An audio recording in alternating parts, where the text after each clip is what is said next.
এই হ্যালো, আমি ঈশিতা। চলে এলাম আরেকটা নতুন ব্লগ নিয়ে। আশা করছি তোমাদের ভালো লাগবে। যারা এখনও অবধি আমার চ্যানেলটাকে লাইক আর সাবস্ক্রাইব করোনি, তারা কিন্তু অবশ্যই লাইক আর সাবস্ক্রাইব করে দিও। এটা হচ্ছে হোটেল অন্নপূর্ণা, মকরমপুরে। সেদিন হঠাৎ চলে গেলাম।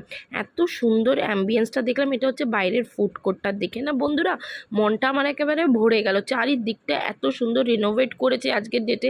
এটা আমি এনএইচের অপোজিট থেকে ফটোটা নিয়েছিলাম। খুব দারুণ লাগছিল দেখতে। এটা হচ্ছে ভেতরের অ্যাম্বিয়েন্সটা। এটা বাইরেতে, যদিও বা আমি বাইরে বসিনি, জানো তো এখন প্রচুর পোকা হচ্ছে, সেই কারণে আমরা বাইরে বসিনি। এই যে ভেতরে এন্ট্রি নেওয়ার জন্য এখানেও তোমার পুরো ওপেন একেবারে রেস্টুরেন্টটা রয়েছে, কিন্তু এখানে প্রচণ্ড পোকা ছিল, সেই কারণে আর কি আমি বাইরে বসতে পারিনি। আমি কি করেছিলাম, এসিতে চলে গেছিলাম। আর এই ফটোটা আমার এত ভালো লেগেছিল, আমি ওকে গাড়ি দাঁড় করিয়ে আমি বললাম দাঁড়াও আগে আমি ফটোটা নিই। তারপরে আমরা এই এসি কাউন্টারের ভেতরে আর কি চলে গেছিলাম। ভীষণ ভালো লাগছিলো, এত সুন্দর চারিটার দিকে লাইটে লাইট।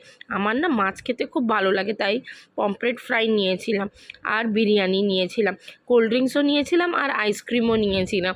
কিন্তু আইসক্রিমটা খেতে খেতে দেখো তোমাদেরকে আমি আমার ফটোটা শেয়ার করলাম। কেমন লাগছে বন্ধুরা অবশ্যই কিন্তু জানিও। বুঝতে পারলে তো? বেরোনোর সময় দেখলাম এত সুন্দর একটা ফটো সেশনের জায়গা, ওই জন্য একটু ছোট্ট করে ভিডিও ক্লিপ নিয়ে নিয়েছিলাম। একদম এনএইচের পাশেই মকরমপুরে। সত্যি মনটা ভরে গেছে। রাত্রের এই এত আলো দেখে মনে হচ্ছে আমাদের দিওয়ালিটা আবার রিটার্ন চলে এসছে। সত্যি হোটেল অন্নপূর্ণা রাত্রেবেলা ভীষণ ভালো লাগে। তোমরা কিন্তু এইভাবে আমার পাশে